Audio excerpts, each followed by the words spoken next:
गीत हुई सबसे पराई। गीत की वजह से मान का गुंडों के साथ झगड़ा हो जाता है क्योंकि गीत सो रही होती है और मान सोचता है कि गीत की नींद खुल जाएगी। इसीलिए बगल वाले कमरे में जब कुछ लड़के शोर मचा रहे होते हैं शराब पीकर, तो मान जाता है और उन लोगों से झगड़ा कर लेता है। लेकिन सब कुछ देव देख लेता है क्योंकि देव को तो मैंने बताया ही था कि इस होटल का मैनेजर है, और वह सब कुछ देख लेता है कि वो लड़के मान को परेशान कर रहे हैं, इससे हाथापाई कर रहे हैं। तो वो उसी रात उन लड़कों को निकलवा देता है अपने वर्कर से कहकर।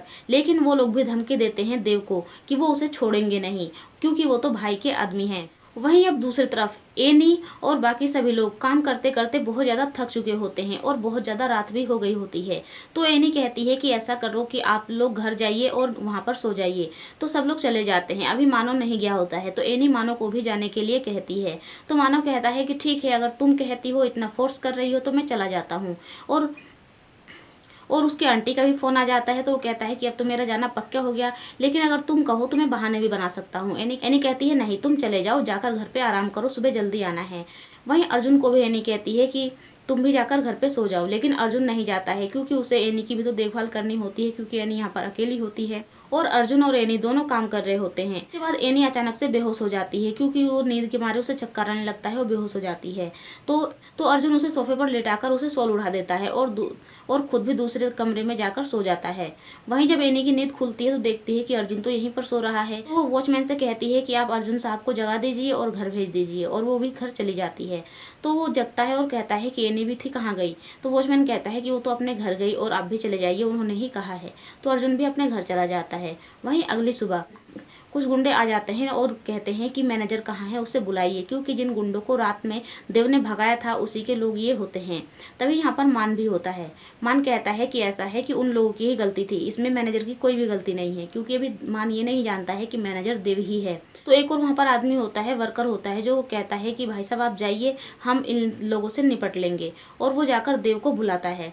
अब देव इधर आ रहा होता है और इधर से मान जा रहा होता है और दोनों आमने सामने हो जाते हैं। अब मान और देव का जब आमना सामना होता है तो मान को काफ़ी ज़्यादा गुस्सा आने लगता है कि ये यहाँ पर क्या कर रहा है, और उसे गलतफहमी हो जाती है कि कहीं यही तो हमारा पीछा नहीं कर रहा था जानबूझकर, और यही तो सब कुछ नहीं कर रहा था जो हमें इतना स्पेशल सब कुछ यहाँ पर दिया जा रहा था।